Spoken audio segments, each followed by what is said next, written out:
Som. Mateus capítulo 22, verso de número 1 diz assim: Jesus lhes contou outras parábolas. Disse ele: o reino dos céus pode ser ilustrado com a história de um rei que preparou um grande banquete de casamento para seu filho. Quando o banquete estava pronto, o rei enviou seus servos para avisar os convidados, mas todos se recusaram a vir. Então ele enviou outros servos para lhes dizer: já preparei o banquete, os bois e novilhos gordos foram abatidos, e tudo está pronto. Venham para a festa. Mas os convidados não lhe deram atenção e foram embora. Um para sua fazenda, outro para os seus negócios. Outros ainda agarraram os mensageiros, os insultaram e os mataram.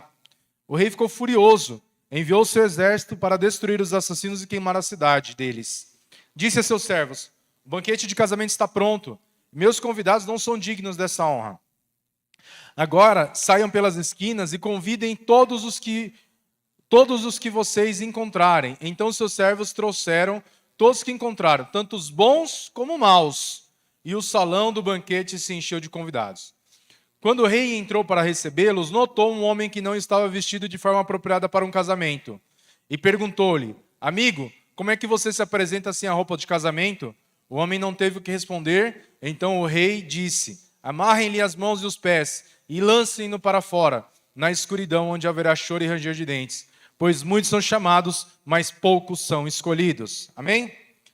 Essa parábola, ela segue exatamente a parábola que tratamos na semana passada.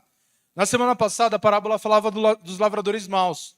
Havia uma vinha, uma terra que foi arrendada, e o dono daquela terra cobrava anualmente os frutos daquela terra.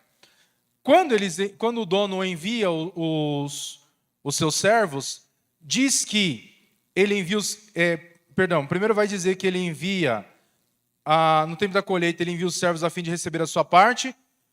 Os lavradores agarram os servos, espancam um deles, matam outro, apedrejam o terceiro. E aí, de novo, o resultado foi o mesmo. E depois veio o filho. Aqui diz que ele compara a parábola de um banquete de casamento. É o mesmo público que ele está falando, os líderes da nação de Israel, os fariseus, e ele está utilizando o mesmo contexto. Ele fala de uma festa, de um rei, que as bodas de casamento do seu filho, e ele prepara essa festa e convida as pessoas. Quando ele envia os servos para chamar os convidados simplesmente rejeitam o convite. O primeiro grupo vai dizer que foram rejeitados. O segundo grupo também foram rejeitados, mas ainda pior. Agarraram os servos, maltrataram e rejeitaram. E aí, na semana passada, a gente falou que Deus enviou 2 grupos de servos antes que o seu próprio filho fosse enviado.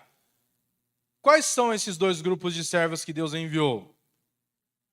Na semana passada, quem estava no PG que eu estava, sabe. Quem não estava, tem que descobrir. Quais são os 2 grupos que Deus enviou? Alguém arrisca dizer?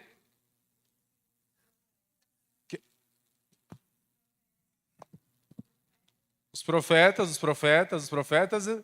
os profetas. Os 2 grupos que Deus enviou, o primeiro grupo foi a lei. E o segundo grupo foram os profetas. Tanto a lei quanto os profetas foram rejeitados. E aqui, mais uma vez, Deus envia 2 convites. A lei era um convite para o banquete. E eles rejeitaram esse convite. Depois Deus envia um outro convite, dizendo: a festa está pronta, está tudo preparado, é só vir. E eles também rejeitaram. Mas eles não só rejeitaram o convite, maltrataram os emissários, aqueles que enviaram o convite. O que aconteceu com os profetas que falavam da palavra de Deus? Eles foram maltratados, eles foram aprisionados, eles foram mortos, eles foram humilhados. Essa era a recompensa de ser alguém enviado por Deus no Antigo Testamento. E Deus então envia o seu próprio filho. E aqui na parábola que estamos falando hoje, nas bodas de casamento, diz que aconteceu a mesma coisa. Ele chama os convidados, o primeiro grupo rejeita. O segundo grupo rejeita, agarram os servos, maltratam e também rejeitam o convite. O terceiro rei o rei fica tão irado com a consequência da rejeição que ele vai dizer que aqueles convidados, aqueles primeiros convidados, eles não eram dignos daquele convite. Eles não eram alguém que merecesse aquele convite, embora eles achassem que mereciam o convite. E aí o que ele vai dizer? Que então viria sobre eles destruição. Isso de fato acontece. A destruição, ele fala assim, destruirei eles e a cidade deles. E a destruição completa de Jerusalém vem em 70 depois de Cristo. Houve uma destruição mesmo da cidade daqueles que haviam rejeitado aquele convite. Você rejeitar o convite de alguém muito importante é uma ofensa. Você não se rejeita um convite. Um convite, geralmente a pessoa te convida, é porque ela quer a sua presença. E muitas vezes, dependendo de quem te fez o convite, rejeitar o convite é uma ofensa. Eu lembro de uma vez que eu e a Nicole e eu, nós fomos convidados para uma festa. E quando chegou esse convite, a pessoa que havia convidado é muito rica. E ela sempre pede confirmação se você vai antes para ela poder preparar tudo. E na ocasião que a gente recebeu esse convite, a gente sempre aceitava o convite, sempre. Nunca rejeitava um convite deles. Porque era sempre, não é só porque a gente gostava das pessoas que faziam o convite, porque as festas eram muito boas.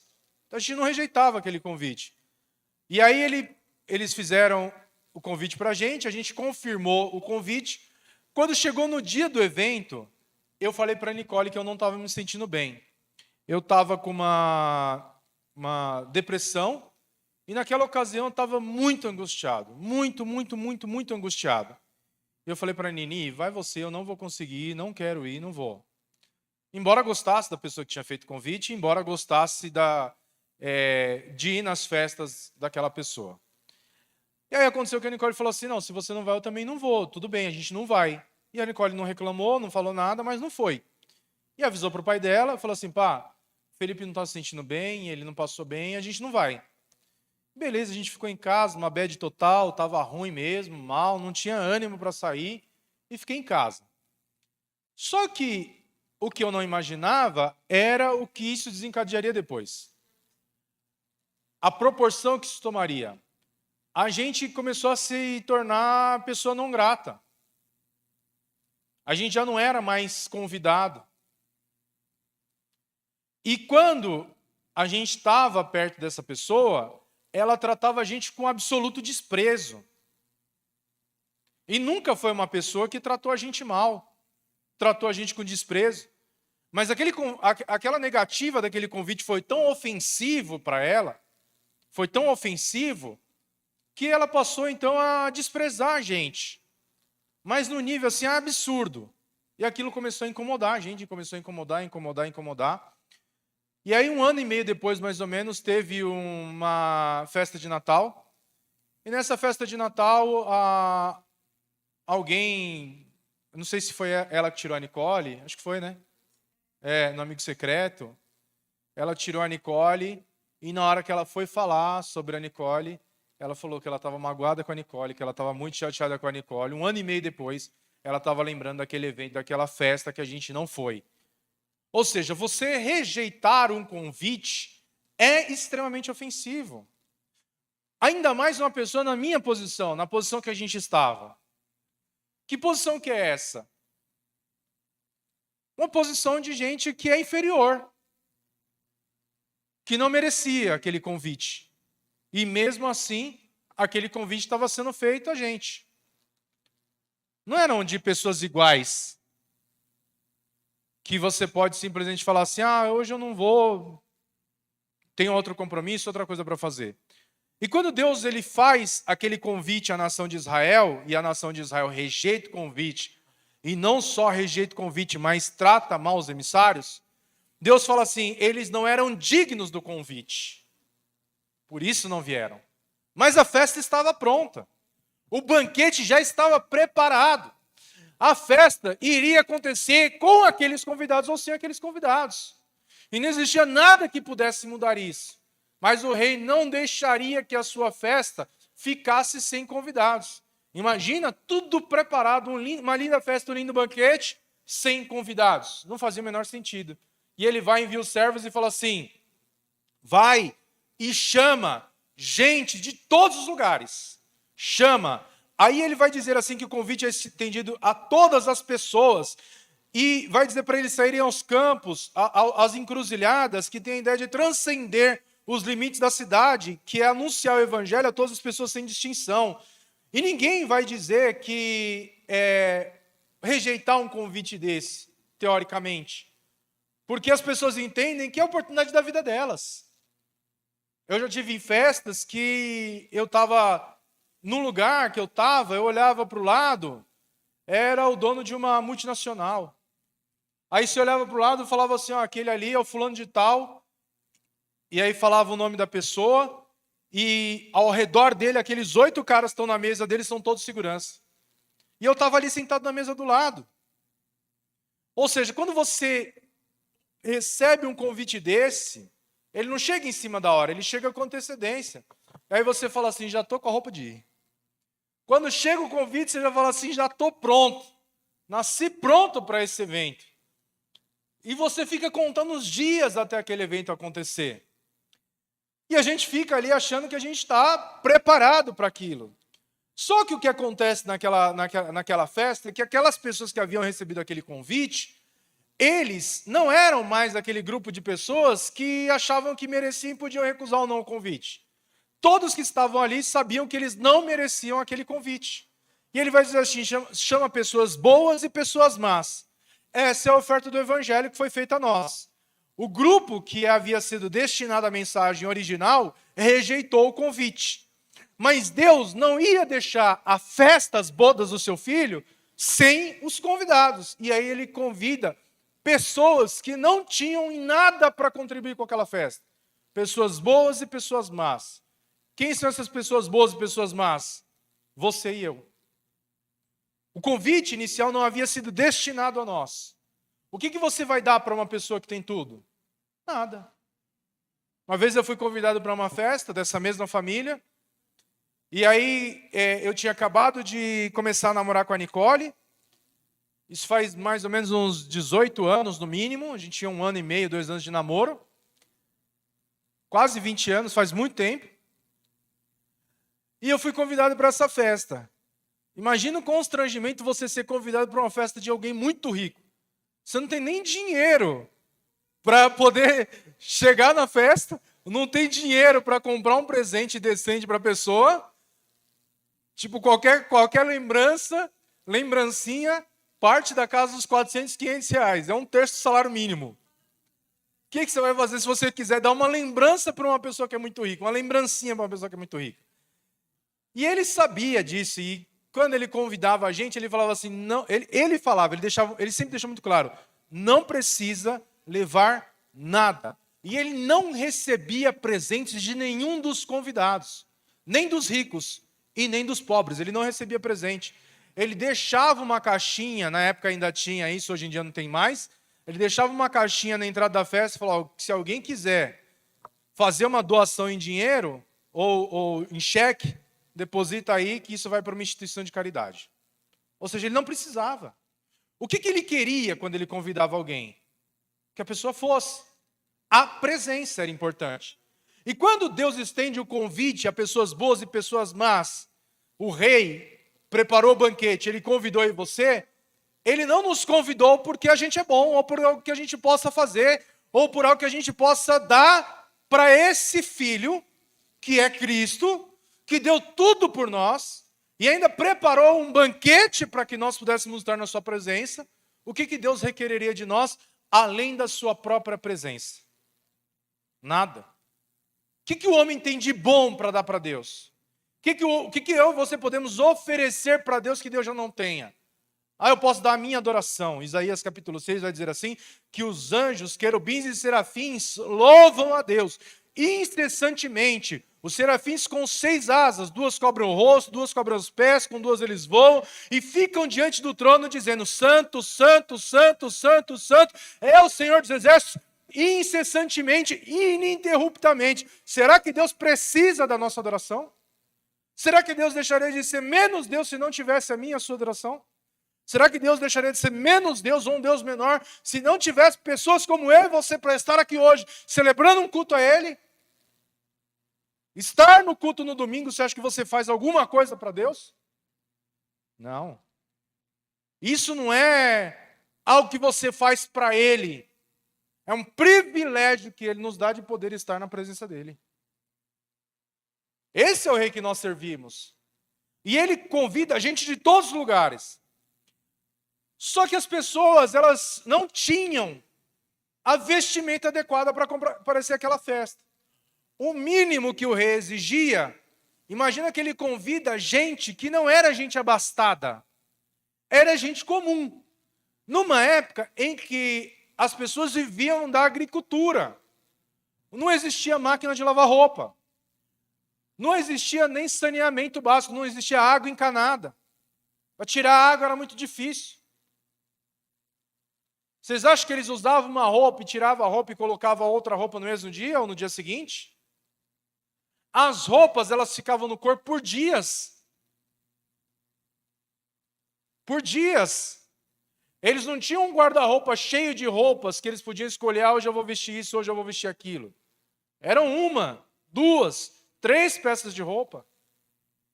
Que eles usavam aquilo direto. A confecção era muito escassa e era muito difícil você fazer uma roupa.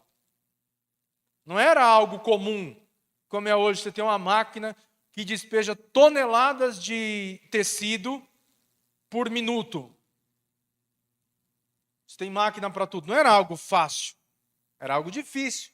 Então, o mínimo que o rei exigia é que os convidados estivessem, pelo menos, limpos, apresentáveis diante dele, porque ele era um rei.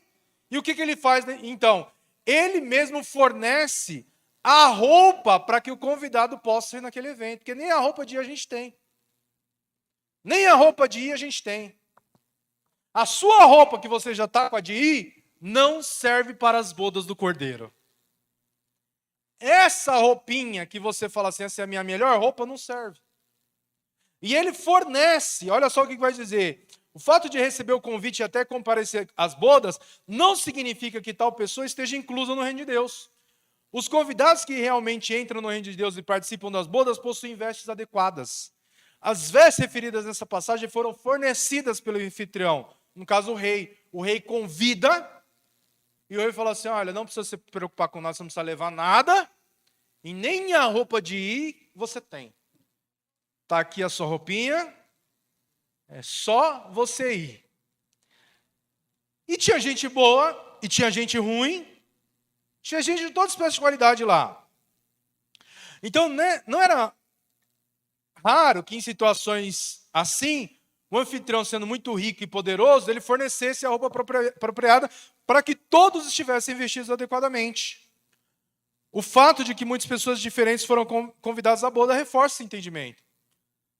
Então, quem aqui já foi num casamento de alguém importante, ou foi padrinho ou madrinha, sabe que não é só o convite. É caro. A pessoa recebe um convite para ir num casamento, se ela não tiver recursos, nem no casamento ela pode ir. Porque tem que alugar o vestido, tem que fazer o cabelo, tem que fazer a maquiagem, não vai para o casamento de ônibus. Ou seja, se gastar pouco, hoje, para você gastar pouco numa festa de casamento, como convidado, se você for uma madrinha, é no mínimo R$1.000. É isso? No mínimo R$1.000, uma madrinha? E no mínimo. E a gente não está nem falando do presente da madrinha, no mínimo. Agora, se você simplesmente foi convidada, é uma convidada, você também tem que ter uma roupa para ir. Você não vai de qualquer jeito. Espera-se que você se vista adequadamente. Às vezes você vai num casamento, dependendo da classe social das pessoas que estão celebrando aquele casamento, você vai ver uma pessoa que está muito bem vestida e outra pessoa que você olha e fala assim, mas essa pessoa não está vestida adequadamente para a ocasião. E o rei sabia disso. Como ele convida gente de todos os lugares, e esse convite vem em cima da hora, ele sabia que as pessoas não teriam tempo para se preparar, então ele fornece as vestes, ele fornece a roupa, e começa-se a festa. As bodas do Cordeiro, elas já começaram. Nós vivemos entre o já e ainda não, já somos salvos, mas ainda estamos sendo salvos, ainda participaremos da boda do Cordeiro, mas em um aspecto mais metafísico, mais amplo, nós já estamos vivendo essa união com Cristo. Nós já estamos participando das bodas do Cordeiro. Só que, o que acontece? O que são essas roupas de fato? Por que a Bíblia vai falar que aqueles convidados eles precisavam de uma roupa adequada? Porque a própria Bíblia vai dizer o que são essas roupas. O apóstolo Paulo ele fala em Colossenses capítulo 3, no versículo 9. Olha só que interessante. Colossenses capítulo 3, versículo 9. Não mintam uns aos outros, pois vocês se despiram de sua antiga natureza e de todas as suas práticas perversas. Revistam-se da nova natureza e sejam renovados à medida que aprendem a conhecer seu Criador e se tornam semelhantes a Ele. O que ele está falando? Que as vestes que nós temos são vestes de uma velha criatura. São vestes pecaminosas. O que a gente tem que fazer? A gente tem que se despir. Ele usa o exemplo de você se despir e se vestir, se despir da velha criatura e se vestir da nova natureza em Cristo como um algo espiritual, que é como se a gente tivesse que trocar completamente a nossa roupa.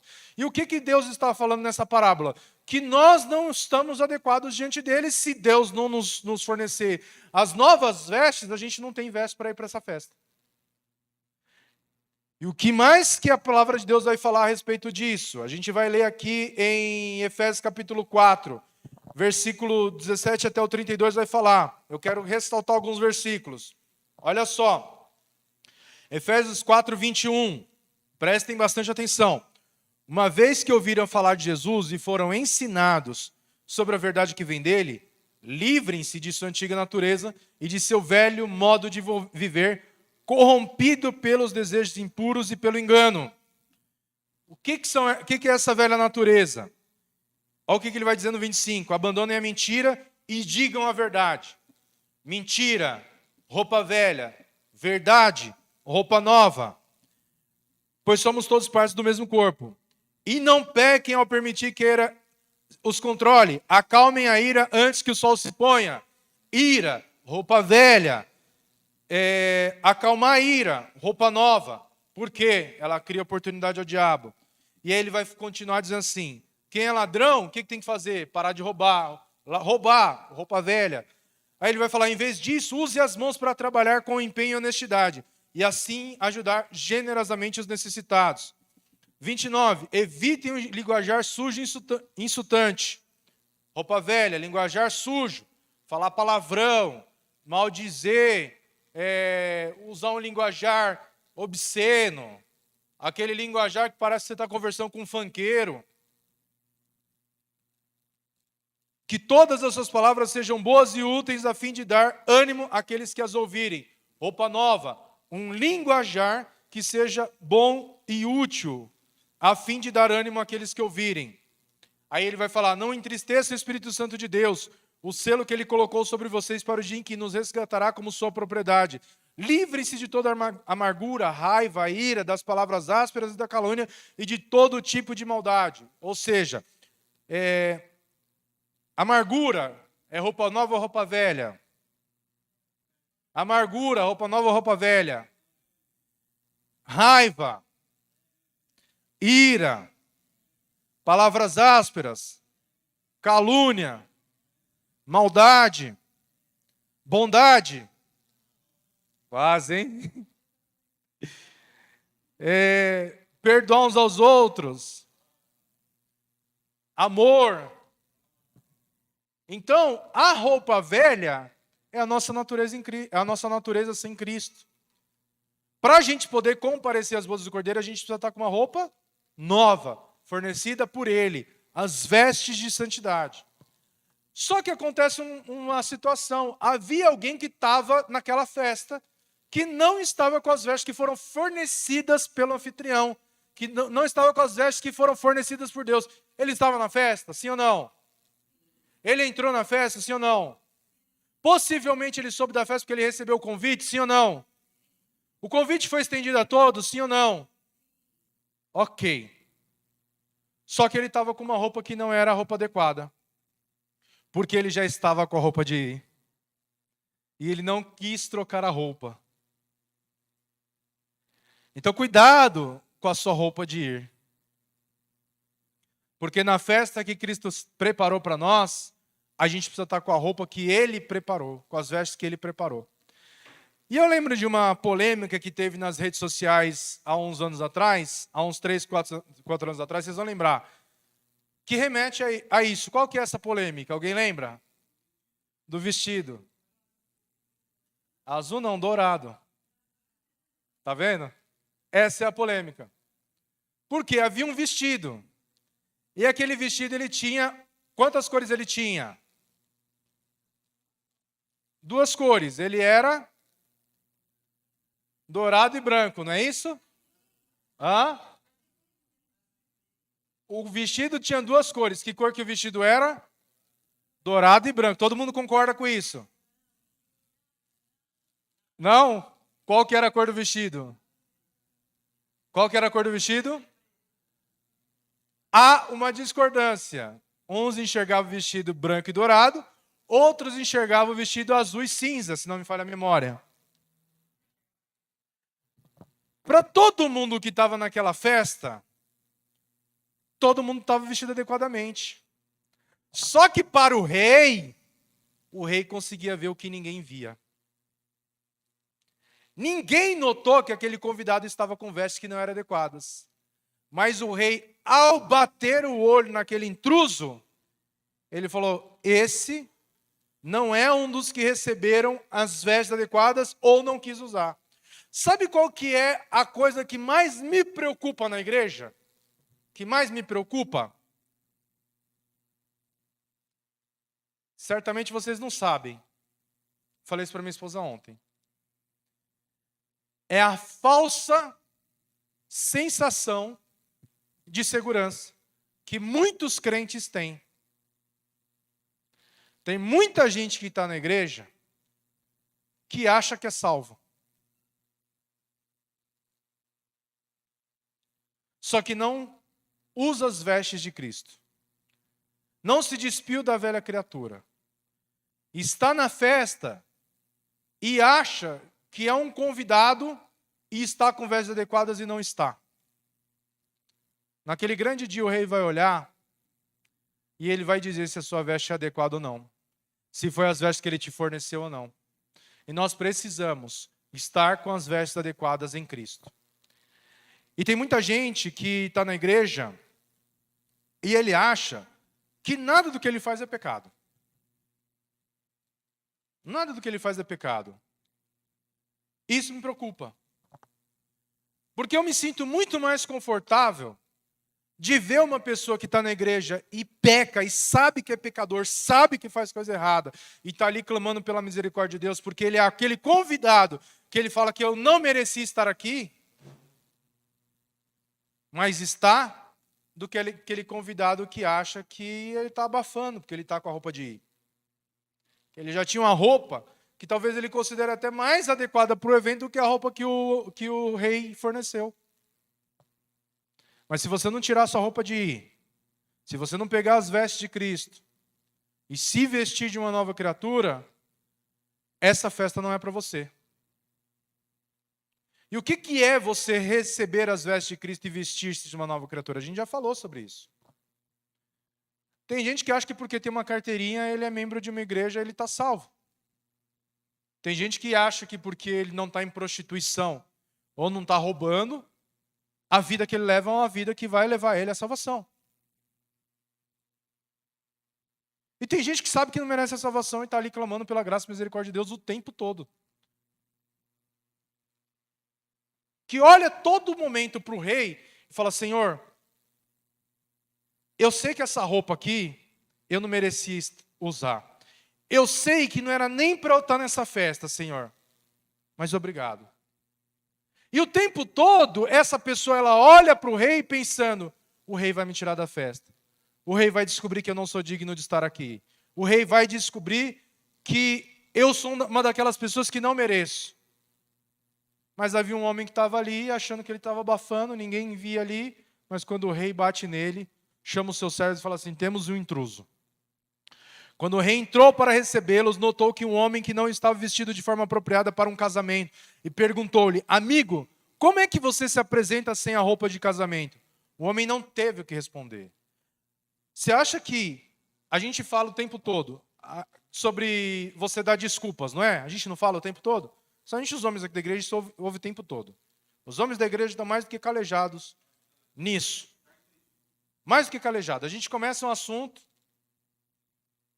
aí a pessoa tenta dar uma desculpa, aí a gente fala assim, desculpa. É uma boa desculpa, mas não deixa de ser uma desculpa. Tem outra? Quer sair, não vai colar. E a gente vai desconstruir aquela narrativa. Que a gente está acostumado a dar desculpa o tempo todo.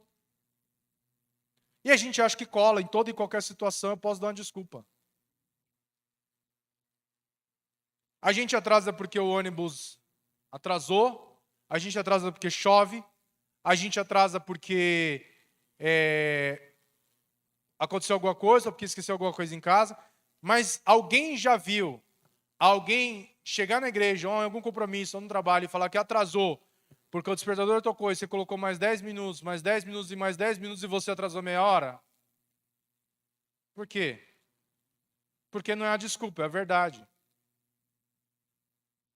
E a gente está acostumado a dar as nossas desculpas e as pessoas aceitarem. E a gente sabendo que é desculpa, fala, tá bom. Vai fazer o quê? Só que aquele homem, ele sabia que ele não podia dar desculpa para o rei. Ele não tinha argumentos diante do rei. Você acha que a sua desculpa vai colar diante de Deus? O seu argumento vai colar diante de Deus? A sua desculpinha vai colar diante de Deus? Aí ele vai dizer assim, que ele não tendo o que responder, o rei disse, amarrem-lhe as mãos, os pés, lancem para fora na escuridão, onde haverá choro e ranger de dentes, porque muitos são chamados, mas poucos são escolhidos. Aquele homem foi chamado, mas ele não tinha roupa para ir naquele evento, porque ele não havia sido escolhido. Então, se você se considera um escolhido, alguém que foi de fato chamado por Deus, e também escolhido por Ele, porque a oferta do Evangelho é para todos. A gente não fecha as portas e desliga o microfone para falar do Evangelho. A gente não põe a transmissão restrita só que para um grupo de pessoas ouça. A oferta do Evangelho é para todos. A oferta é para todos. Muitos são chamados, mas poucos são escolhidos. Os escolhidos, eles têm a roupa de ir. E não é a própria roupa. É a roupa que foi fornecida por Cristo. Vestes de louvor, vestes de justiça. Amor, bondade, compaixão, perdão. A gente vai ver aqui que ele fala o que são essas vestes. Vai falar que a ira não pode se pôr. Ele ama a verdade, ele fala a verdade ao seu próximo. Ele é parte do mesmo corpo. Ele trabalha, não rouba. Ele é honesto, generoso. Ele faz com que as suas palavras sejam úteis. Ele não tem um linguajar sujo e insultante. Essa pessoa pode dizer que ela tem a roupa de ir. Mas não é a própria roupa, porque ela não estava com a roupa de ir. Ela recebeu a roupa de ir. Amém? Que Deus possa falar mais aos vossos corações. E as palmas louvem ao Senhor Jesus.